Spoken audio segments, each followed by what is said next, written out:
on the ground. Let's cover that first briefly with Webster Tarpley. Then we'll get into the economics. Then we'll tie it all together. But Webster, I understand you were on yesterday and privately told me, yes, we've never been in a greater danger of an Iran attack, first Syria, World War III. But you said, I don't want to really go there because this is being used for political stuff. Let's just be honest, geopolitically, in a brief summation, tying it all together up front, what are we facing right now? How dangerous is this period in the world? What is the overall, in just 2 minutes, method to the mega banks, Anglo-American system program? What is the end game? What do they think they're going to get out of this? Well, naturally, the war danger has been high and remains high, and I think it focuses in particular on Syria. The Syrian civil war, I guess by now it is a civil war, or really more of an invasion by these Al-Qaeda death squads. Yeah, proxy NATO Al-Qaeda destabilization, asymmetrical special forces attack program. Right. This looks very much like the Spanish Civil War, right? The Spanish Civil War of 1936 to 1939 was the beginning of a clash between Nazi Germany, fascist Italy supporting Franco and his fascists, and then there was the Spanish Republic, which was supported by the Soviets and some others. And you could see that was a kind of a prelude to World War II. And the Spanish Civil War ended in March of 1939, and then World War II began pretty much in September. So the danger is that. However, let's also take a step back. I looked at that article in the Daily Telegraph, and I just had to laugh. When you see a headline that says, British Armada, oh, the British Armada, the massive British naval power in the Gulf. Well, this is a bad joke. The British Armada hasn't been sailing for quite a few centuries, probably World War II. Probably the point is they massed ships before Gulf I and II. This has been done before. That's fine. On the other hand, this is ironic, this is a scheduled exercise. This is a drill. Now, nobody knows better than I do that drills go live. On the other hand, the majority of drills do not go live, right? The majority of drills are drills. It's the one that comes along every now and then that goes live that is the one that you have to worry about. But anyway, we have to look at capabilities, right? You can't worry about intentions. You have to look at capabilities, and the capabilities for war are certainly there. It seems to me, again, that this focuses more on Syria in the immediate sense than it does on Iran. If you're going to start a war with Iran, and I think the imperialist planners have seen this for quite a while, you've got to eliminate Syria above all, because Syria is a principal ally, really the only ally of Iran in the Arab world. And you've got to do something about Hezbollah, because Hezbollah is sitting there very close to Israel, and they have built up a tremendous capability with various kinds of missiles, right? They have the sort of World War II type missiles, but now they've got some pretty you got to cut off Hezbollah's supply lines from Iran through Syria. So I think it's less likely that there's going to be a direct attack on Iran until they have been thoroughly isolated, and whether that works or not is now the big question. So it seems to me there's a lot of psychological warfare, and we can't always be preaching, the end of the world for next week. This doesn't work. I would be a little bit skeptical about this hype that we see in the London Daily Telegraph and elsewhere. Because, again, it seems to me that Webster, let me stop you on that. It was in 2006 or 7 that I disagreed with you when you said the Iran war was on, and I said it wasn't. We had a big fight over that, and I said it wasn't on at that time. You do remember that, correct? Yes, and I'll tell you what stopped it then was when Putin made his trip to Tehran and got photographed with Ahmadinejad. Okay, exactly. So my point is we have stopped this from happening. We have stopped this from happening. We have done something. Well, no, the American people, yeah. No, the Russian government, Putin. The main person, the biggest factor for peace in today's world is Putin, and there's no other way to cut it. And don't be embarrassed to say so. You don't have to have provisos about not liking Putin. Like him or hate him, Putin is the big factor for peace because he's the only one who deters the Anglo-Americans. He provides cover for the Chinese, and he allows these other countries to sort of follow along and build up. Well, sure, and we all know why Putin's involved, because the road to Moscow goes through Damascus and Tehran. We'll be right back. It's all grand chessboard. Stay with us. Tell tell us what you think's happening militarily. I mean, are you saying we shouldn't be concerned? Yes, you have to be concerned, but again, I think it's important to restate the framework also for your radio listeners who might not have heard the conversation yesterday.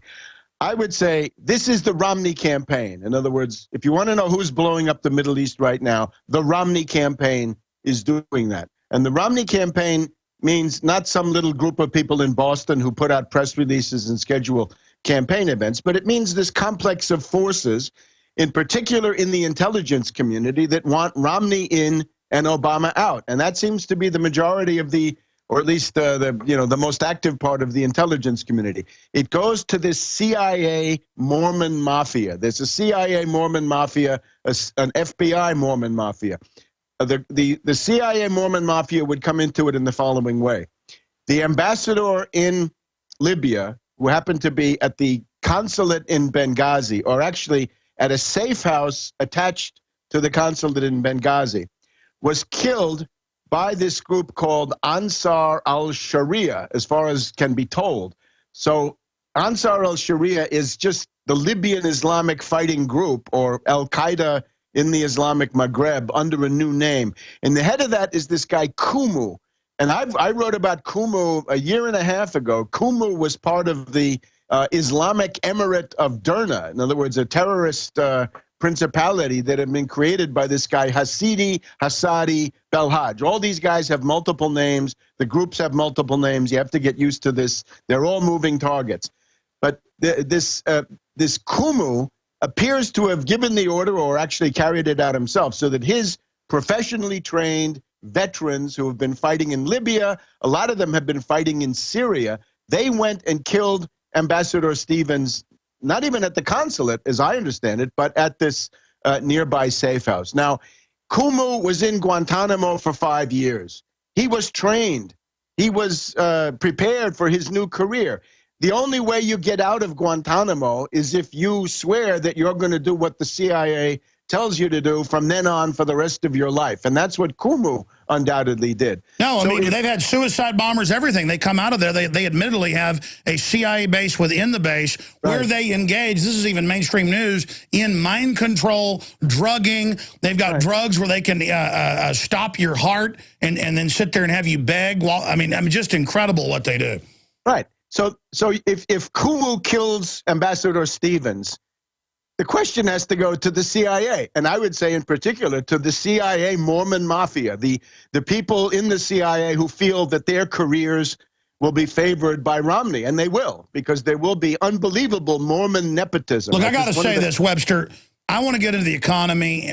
We covered this for half an hour yesterday. That's fine to get into the Mormon Mafia, all this other stuff. We've already said it. But this who's doing it. No, that's who's doing it. I know we covered it yesterday. I want to get into the economy when we come back. But here's the deal. You were against Obama. Now you're against Romney. How can it's all I'm against the ruling class. I'm against the ruling class and their main line. Now, here's the other problem we have.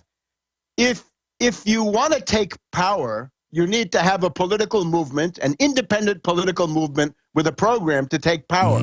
If you're not ready to take power, you're automatically reduced to trying to maneuver between 2 or 3 or whatever they are existing alternatives. So we needed to be building an independent alternative over the last couple of years. That didn't happen. And it didn't happen. So now we're reduced again to trying to see which is the more dangerous. I would say Romney is the more dangerous at this point, simply because he's surrounded by these neocons. He has no clue what he's doing. All right, I'll tell you what. Let's come back. Let's come back. We got to go to break. These are hard breaks.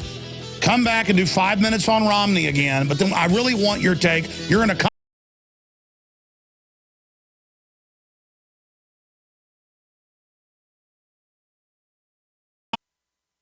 in the Middle East, a world on the verge of war? That's the question. All right, Tarpley, you got the floor until we end this hour. Take it away with Romney and what you really think's happening. I respect your view. Doesn't mean I totally agree with it, but it may be the case.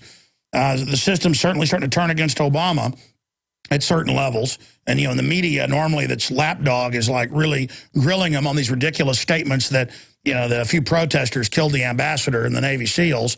Ambassador Susan Rice, Libya attack not premeditated. What does that mean? Why does the system want Romney in your view? And then please give us your breakdown on where the world financial system is right now and where you see QE going in the future.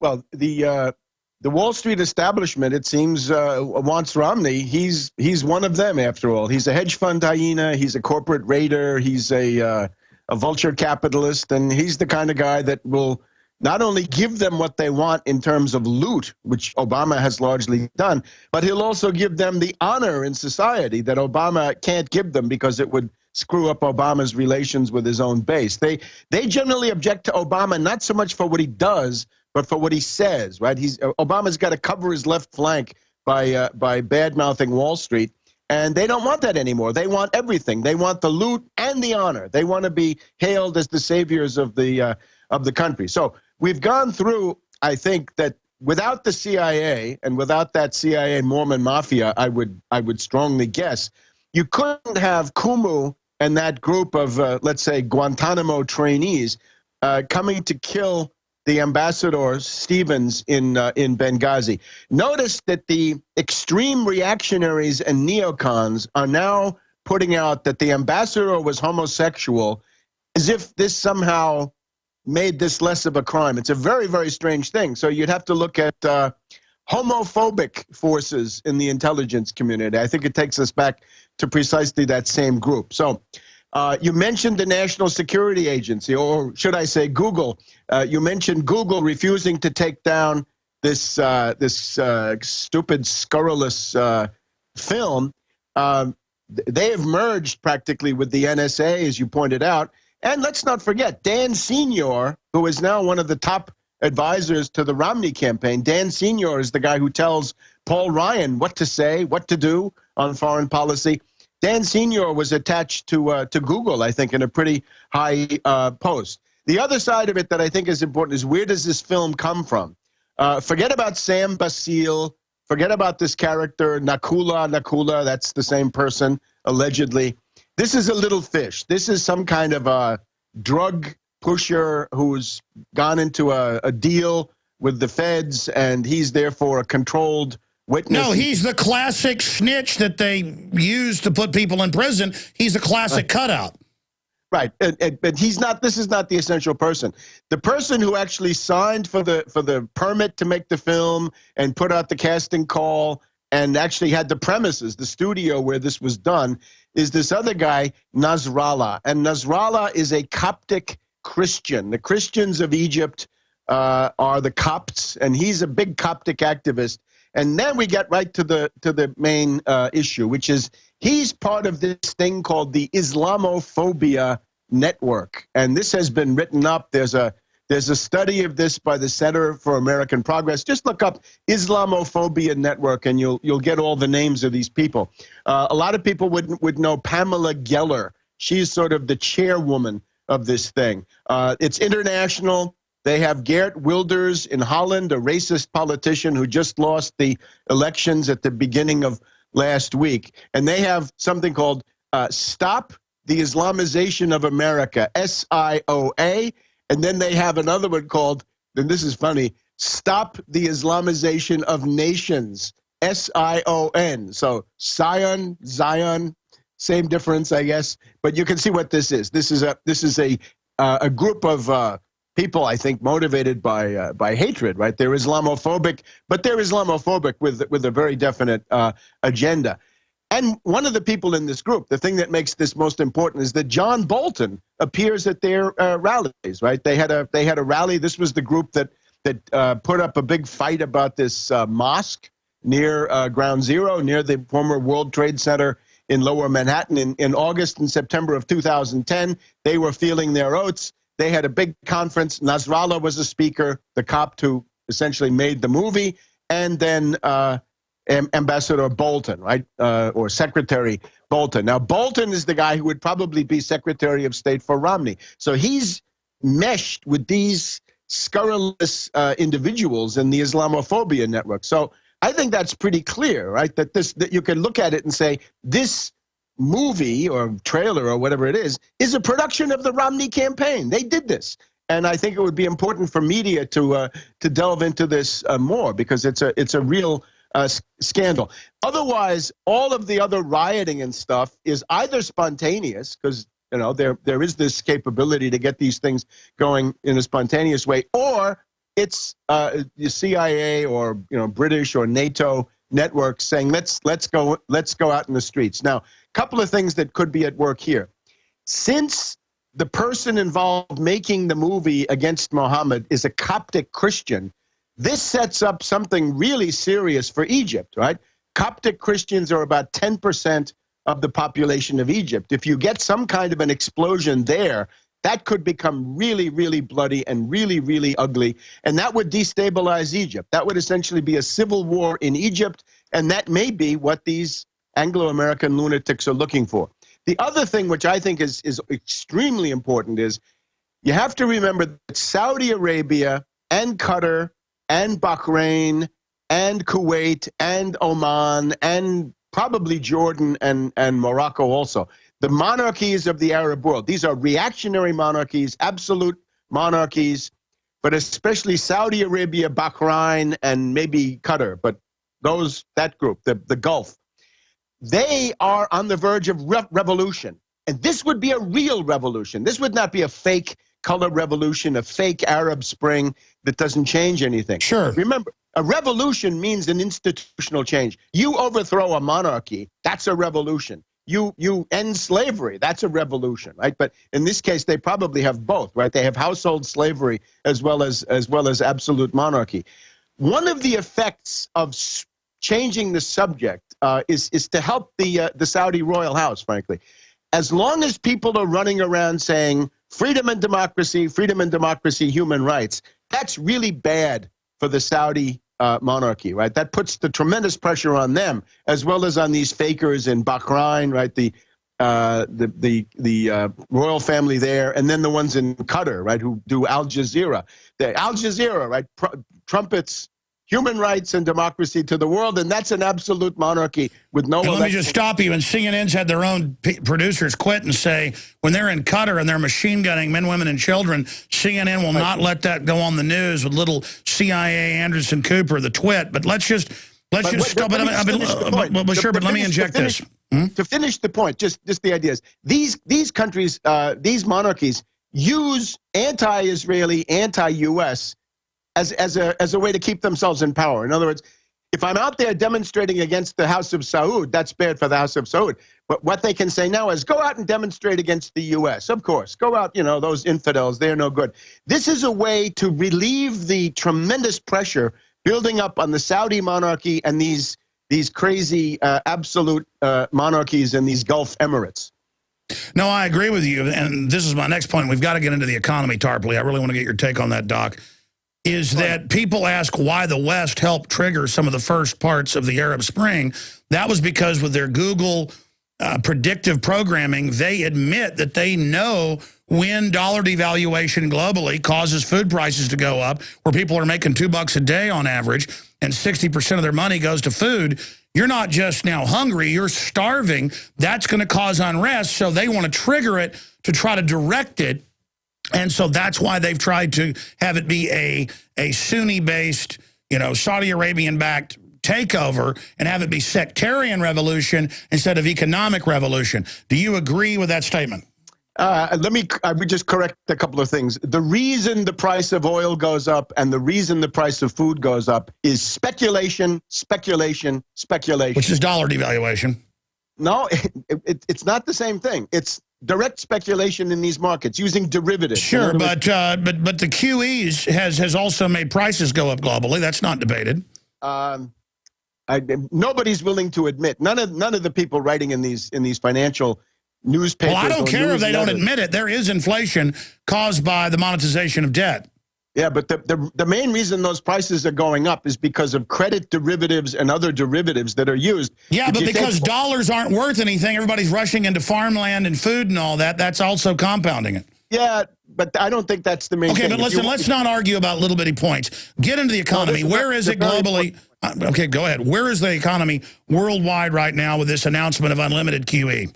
Yeah, again, I think for the average person, a certain amount of inflation is a good thing. I think optimum inflation for the U.S. right now would be 5 to 7%. We've got the American people crushed by $1 trillion of consumer debt, crushed by $1 trillion of. So you like the Federal Reserve policy of? No, I just think this emphasis on inflation gets nobody anywhere. This is a sort of an Austrian school red herring. Well, I agree that it's not going to be that much inflation because the money's being transferred to elites and to buy up bad paper. It's being hoarded, right? We know there's a capital strike. There's a capital strike where the American corporations are hoarding a couple of $1 trillion, which they refuse to invest. How about a nice tax on undistributed profits to give them Why don't these crazy corporations invest and get people going? Do they think they're really going to get out of a violent revolution in this country and people rioting? I mean, it's just crazy. Yeah, they should be investing in productive investment, plant and equipment, new jobs, new technology, but they don't do this. Now, let's look at this QE. You got to imagine the world economy, or let's say the U.S. economy. The U.S. economy is the victim of a vampire attack, or we might want to say a zombie attack. And the zombie attack in 2007, 2008, again, was done with derivatives, collateralized debt obligations, credit default swaps, these kinds of things. And this is also what's used to drive up the raw material prices. Since then, we've had Count Dracula has had his fangs in our throat, and he's sucking our blood. And the answer that the Federal Reserve has had is what you'd call a hot money stimulus. And it just says, we're going to flood the banking system with cheap money, 0% in most cases. All right, Webster, stay there. We got to go to break. It's a hard break. You know you're on the Genesis Network. We got to go to break right here, a network break. We'll be right back with Webster, Griffin, Tarpley on the other side to break down exactly what's happening with QE Unlimited. He's the vampire slayer. There he is, Von Helsing.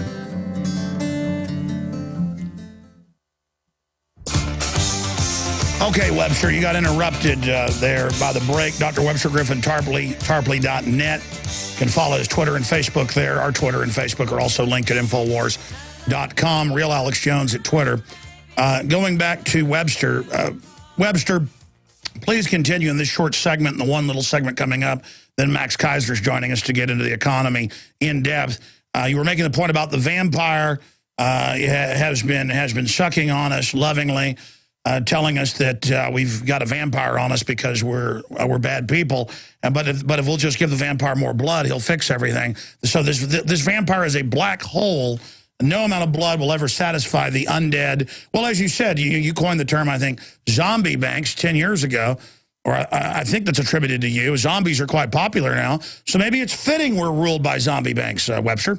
Look, the Count Dracula metaphor goes like this. We were attacked by Count Dracula the vampire in 2007, 2008. And ever since then, he's got his fangs in our throat.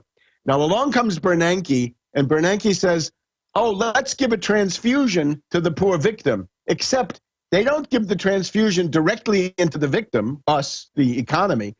They give the transfusion to Count Dracula. So they say, we'll pipe the blood in through Count Dracula, and we'll make his fangs go into reverse, and that blood will then arrive into the victim. It doesn't work because of the black hole, because of what you just said.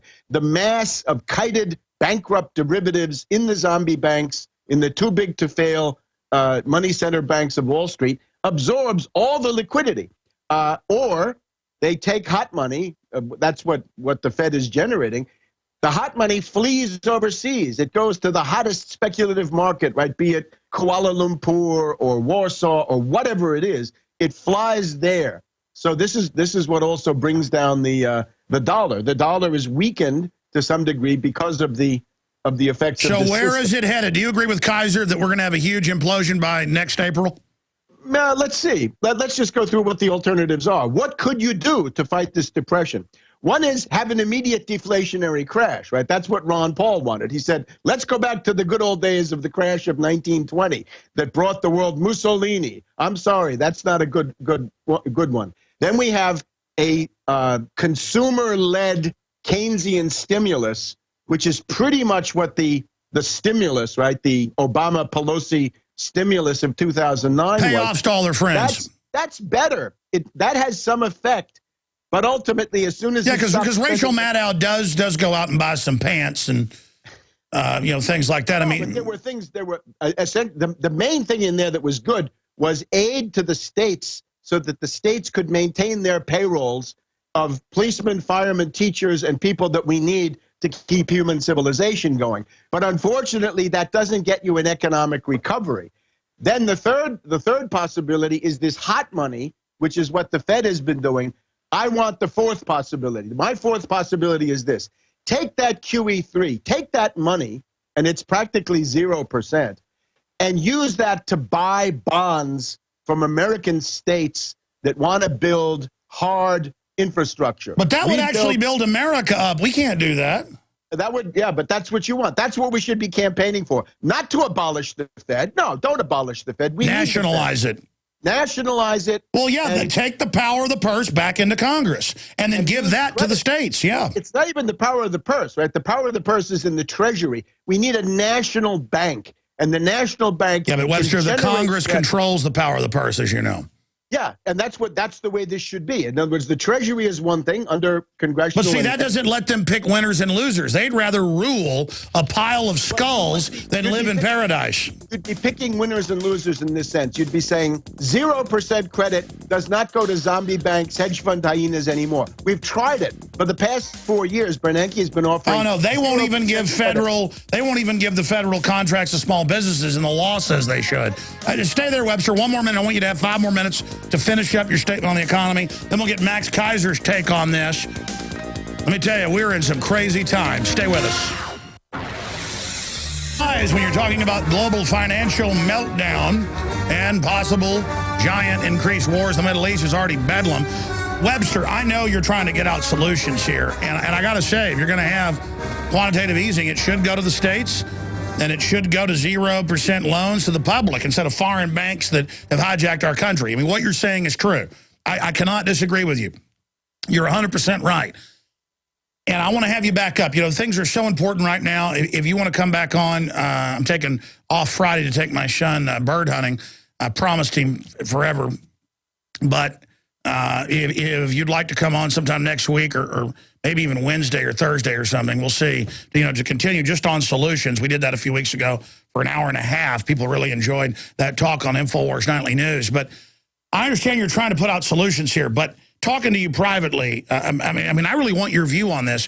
Geopolitically, where is the world right now? I mean, I see all the parallels everywhere. Everybody's going into conflict because of the economic depression. I mean, where is the world? We are in a global depression, or is it a global recession? And how bad is the danger going into next year? I asked you the time frame on further collapse, and you came up with solutions.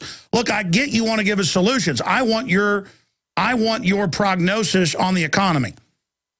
The reason I do this is because doomsayers are a dime a dozen, right? Every little newsletter has some prediction of the end of the world. But you're not a dime a dozen. I want what you think. People want solutions. That's the whole world history depends on getting out of a depression, and that takes solutions. I would say right now we've got the QE3 from Bernanke coming into play. On the European side, we've got Draghi and his pledge to provide support for Euro bonds. You know, there's always a danger when you go into September, October, and the transition from the third quarter to the fourth quarter, that can always blow up under these depression conditions. But let's just, where are we in a broader sense? You're in this 3-part process, right? Depression, dictatorship, world war. And we've got symptoms of all three all around us. It's not coming in a neat, you know, 1, 2, 3. These parts, the phases interpenetrate, unfortunately. So we've got to break out of this. One of the effects of the depression part is that the Anglo-American ruling class is more insane than they usually are, and they're looking for utopian solutions. In particular, I would say the consultative conference, essentially the Friends of Syria that met in Tehran, Iran, about a month ago with 30 countries representing really more than half the world, right? Russia, China, India, Indonesia, Pakistan, and Iran, Syria, all kinds of countries. The isolation of Iran has not worked, and we've just had the non-aligned conference in Tehran with what, 130, 135 countries coming together in Tehran and talking about world affairs in various ways. The isolation of Iran has not worked. For the Anglo-American ruling class, they would have to say, maybe they've come to the point of diminishing returns with the color revolution strategy. Maybe it's time to go back to the war strategy, the mad dog, neocon, fascist, aggressor stance that we had under Bush Cheney. And again, all those guys are grouped around Obama. They're grouped around Romney. They're grouped around both of them, bud. It's like a Don King fight. No. If you look at these individuals, the neocons, the hardcore ideological neocons, they're with Romney, not with Obama. They're not with Obama. Look at them. Again, you got John Bolton, you've got Dan Senior, you've got Robert Kagan, Robert Joseph. Well, that's what Pachenik says. He says if they get back in, they're going to stage new 9/11s. Yeah, if Romney comes in on the 20th of January, he may invade Syria on February 1st. I mean, you'll have 100 days of war with Romney. A vote for Romney is a vote for Netanyahu, his bosom buddy since 1976. So, all right, we're going to have to talk about this next time, Webster. We'll set you up to break more of this down. Your Skype gets cut out when the music's playing. That's an anomaly. We'll be right back with Max Kaiser. Thank you, Dr. Tarpley. Sick of the globalist eugenics.